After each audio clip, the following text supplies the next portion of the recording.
it's just I just wanted to mention something that had kind of came to my attention.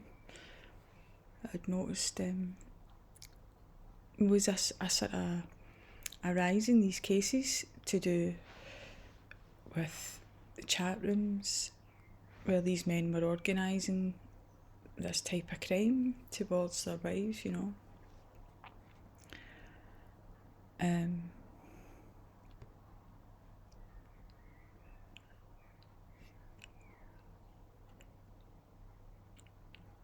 He has only been named, this guy for France, he's only been named as Dominic P. Which is like anonymity. Like, who is this guy?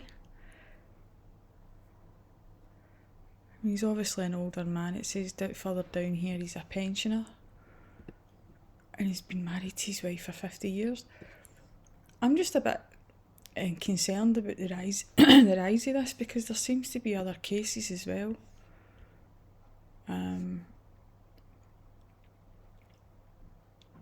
Singapore. Obviously they're like, you know, the lashes and the strokes of the cane and the 29 years in jail wasn't enough for the bastard.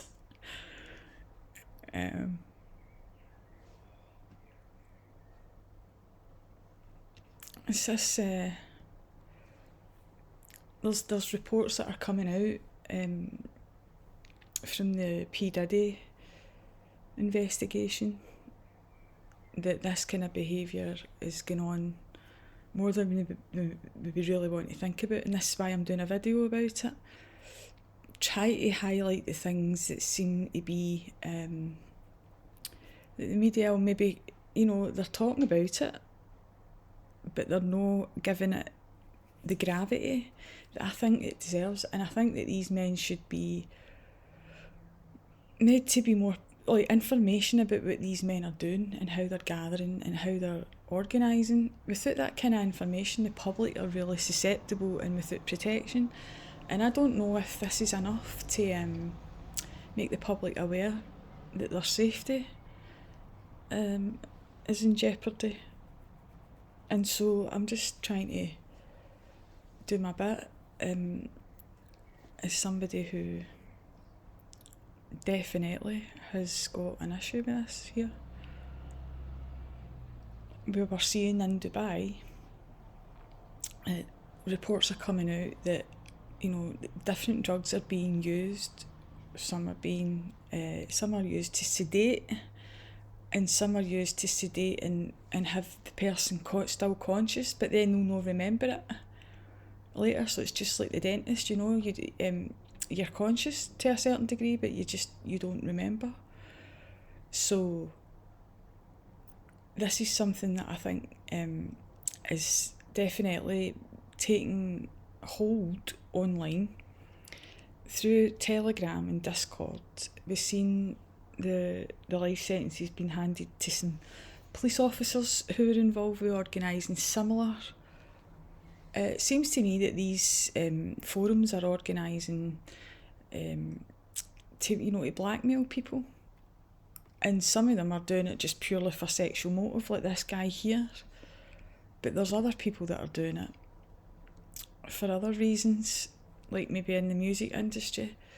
What's coming up just now about Dubai and P. Diddy and certain people is that this kind of thing happens within the music industry, so that you're drugged and you might look conscious, you know. It's like, right, what's on my mind right now is I feel really sorry for Justin Bieber, and I know it's like, you know, he's got this sort of victimhood thing and people are just like feeling sorry for him, and that's right, we should have empathy. We shouldn't really, you know, pity the guy because he's strong enough to be, he's still here.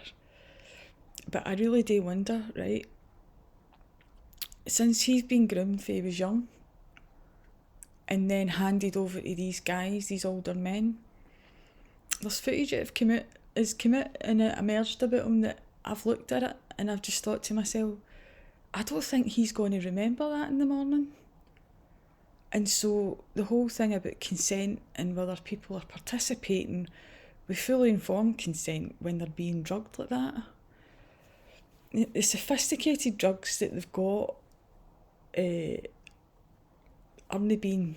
not been discussed.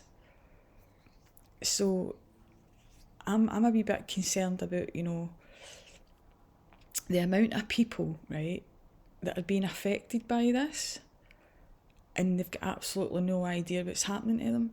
But they might be getting up the next day with really symptoms of, you know, like bruises or aches and pains, or, you know, and just have any sort of answer for what it is that's going on. And so you just put it down to something, you know, I must have, you know, in my sleep last night or something, you know, on the way to the toilet. And then it slowly starts dawning on you that you've been drugged, and that, you know, it's something that's really difficult for a lot of people to face. And I can understand, having reported my traffickers both times. You know, from my childhood, I've had this horrible feeling, like, you know, I knew that there was photographs and videos being taken, and I just, you know, I've grown up with the whole thing about who's, you know, been watching that, who knows that I was abused. It's horrible. I mean, the trauma that you have to relive. And so the people that come back, like these guys here who are predators, right, they love to re-traumatise victims. So sometimes they try and re-traumatise you again. And maybe, you know, if you're listening to these videos that I'm doing, right, I know I'm not a professional, whatever, I'm just here because, you know, I've got something that I really need to say. And it's obviously for a, you know, specific group of people. And if you're listening to this, right, and you've even got a kind of sort of suspicion in your mind about it, you might not be paranoid, and I'm not trying to like make it anything difficult for you. I'm just saying, if you're coming back here to listen to what's going on, right, maybe try and, you know, just do a wee bit of reading and see yourself. Look at Latifah's case. The times when Latifah appeared with Mary from Ireland there, I remember the proof of life pictures. I don't know if you... a lot of people think that she was drugged, and that she's maybe not even conscious that she was sitting there that day. We don't know. So this is why these things have become they've come onto the radar for me, and I'm looking at the different cases of where this has been happening. And certainly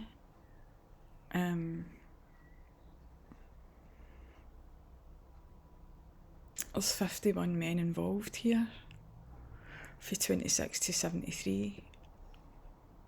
Firemen, lorry driver, counsellors, IT workers, prison guards, you've got a nurse, a journalist, a worker in a bank. So obviously everybody's got a profession, do you know what I mean? But that's really scary for any victim.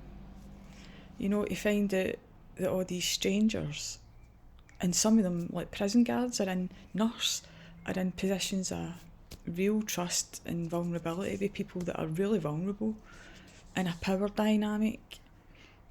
And so that's why we shouldn't be surprised when a lot of these people are police and politicians and judges and lawyers and, you know, people that have got responsibilities, because, you know, predators gravitate towards professions where they can access vulnerable people, you know, which is a shame for all the good you know, the workers that are in that whatever field, because it's their vocation, you know.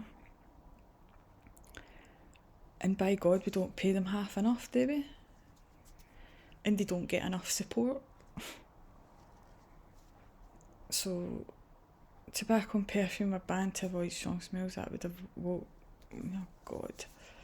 So, I really don't want to read about the details, but I'm just having a wee look at the MO of the people.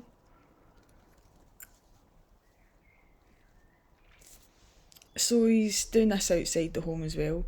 And this is something that I found in the corporate world. is that they'll leave cameras in bathrooms, and this is like a big thrill.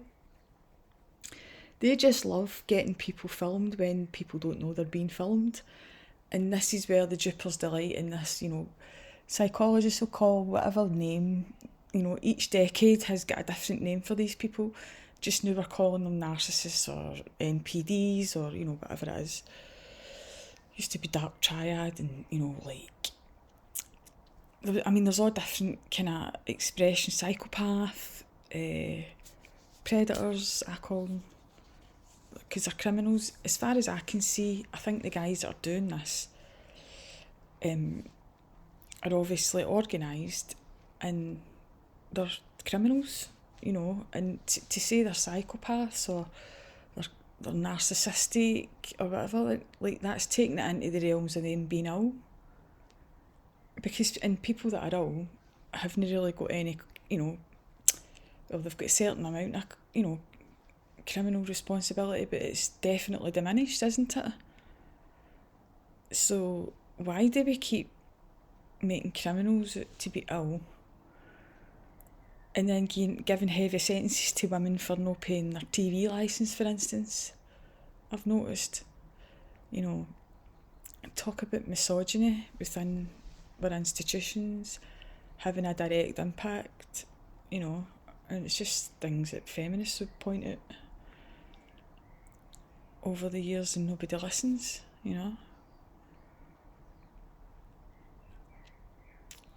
So the impact that this has got on people,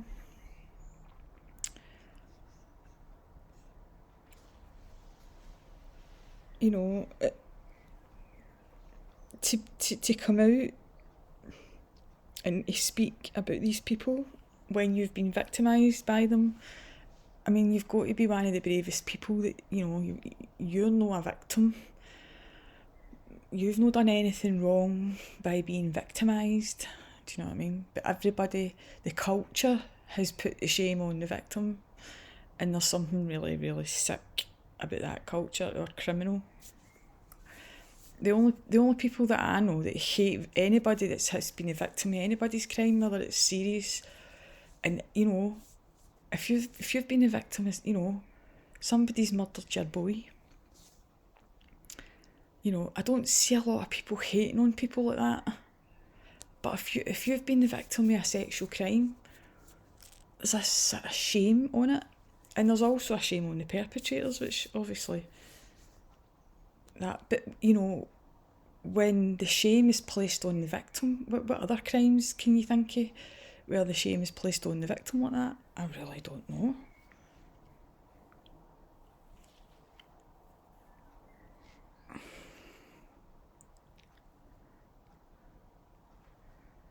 So she's piecing together the past and flashbacks, and that the drugging would explain her frequent fatigue and absent-mindedness and her gynecological problems, which was what I was trying to refer to earlier on without actually saying it.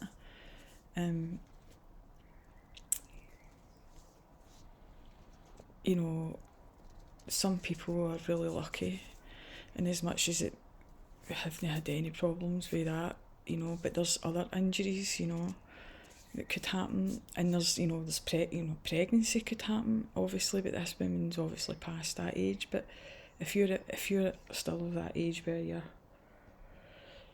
able to be impregnated, this is one of the obviously really sinister things about this. That poor woman. And of course he calls his wife a saint. His first love and the only love of his life. These lawyers, what a gaslighting thing to say in front of the victim,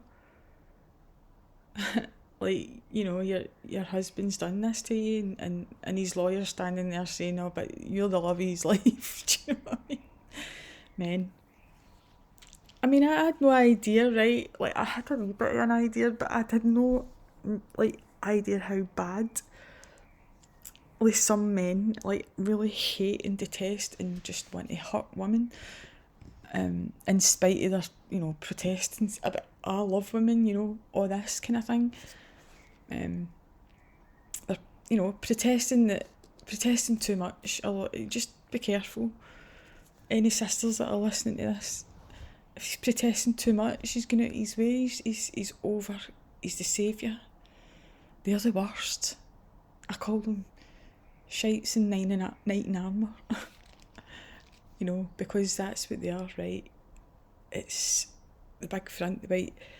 This guy will speak about, he used to, if he was in a taxi line, right, and there was a female behind him and it was raining and a taxi came, he would let the female take the taxi and then he would use that, right, that kind of thing. So they're always overcompensating and making themselves out to be this sort of gentlemanly thing, some of them. And that's something that can come under love bombing when you're in a cult as well. The cult will behave in a way that it's never going to be sustained. It always changes at some point in the proceedings, and then they start with the abuse. Some of them are really clever, and some of these guys do this for sport, so some of them could be like playing you for years and it's just a long game of chess for them. But they cheated the whole time. That's the thing. You put drugs into your wife's you're not playing any sort of game that you're winning a sport that you're winning here. What kind of pathetic loser's telling himself that he's winning when he's doing that to the person that he says he loves? No. What exactly is it that you're winning, apart from your life sentence here? No. So, it just seems to be something.